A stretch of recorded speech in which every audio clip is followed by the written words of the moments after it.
আমার বয়স ৩০ বছর, আমার কোমরে কৃত্রিম হাড় লাগিয়েছি, ডাক্তারের নিষেধ আছে সারা জীবন নিচে বসে কোনো কাজ না করতে।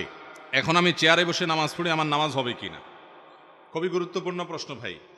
আমরা প্রথমে এই ভাইয়ের জন্য দোয়া করি যে আল্লাহ রাব্বুল আলামিন এই ভাই অসুস্থ আছেন, তাকে যেন শেফা কামেল আজালা দান করুন, বলুন আমিন। যদি কারোর এরকম অসুস্থতা থাকে যে তার কোমরে কৃত্রিম হাড় লাগানো হয়েছে, যার কারণে তিনি বসে কোনো কাজ করতে পারবেন না, ফ্লোরে বসতে পারবেন না, তাহলে এ আল্লাহর বান্দা চেয়ারে বসে বা যেভাবে তার সুবিধা হয় সেভাবে বসে তিনি নামাজ পড়তে পারবেন। যে ব্যক্তি দাঁড়াতে সক্ষম এবং দাঁড়ানো থেকে চেয়ারে বসতে সক্ষম, তাহলে তার দাঁড়ানোর ফরজ আদায় করতে হবে, দাঁড়ানোটা একটা ফরজ।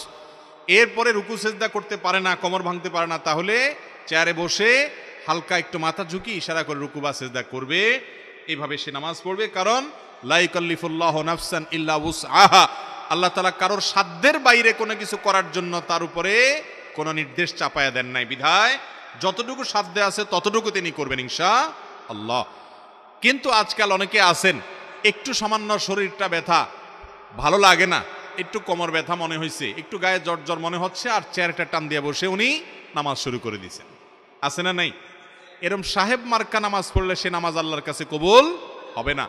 অবশ্যই আপনাকে দাঁড়িয়ে রুকু করে সিজদা করে নামাজ পড়তে হবে।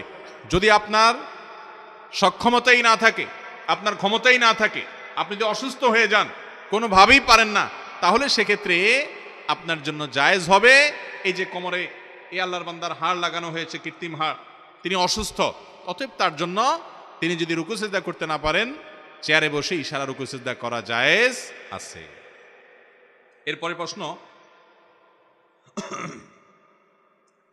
আমাদের এলাকায় মুমূর্ষ অবস্থায় বা কঠিন বিপদের সময় হাফেজ ডেকে এনে সূরা আনআম 21 বার বা 41 বার খতম করানো হয়, এটা কতটুকু সহি? সহি হাদিসের আলোকে জানাবেন। কোনো ব্যক্তি যদি অসুস্থ থাকেন, মুমূর্ষ অসুস্থ, তো এই ব্যক্তির জন্য কোরআনে কারীমের যদি সূরা তেলাওয়াত করে সুস্থতা কামনা করা হয়, আরোগ্য লাভের চেষ্টা করা হয়, তাহলে সেটা তো জায়েজ আছে। কারণ কোরআনে কারীমের সূরা, কোরআনে কারীমের আয়াত, এগুলো দিয়ে রোগের শেফা হিসাবে ঝাড়ফুঁক করা বা এগুলো তেলাওয়াত করে আল্লাহর কাছে দোয়া করা, সুস্থতা কামনা করা, এটা জায়েজ আছে। এই রুকিয়া এটা না জায়েজ না। কিন্তু যদি কেউ মনে করে যে মুমূর্ষ অবস্থায় এই কোরআনে কারীমের তেলাওয়াত করলে এর সওয়াবটা তিনি ওই মুমূর্ষ ব্যক্তিকে পাঠিয়ে দিবেন, তো জীবিত মানুষ একজনে কোরআন তেলাওয়াত করে আরেকজন জীবিত মানুষকে ট্রান্সফার করে দিবে, এই ট্রান্সফারের সিস্টেম নাই।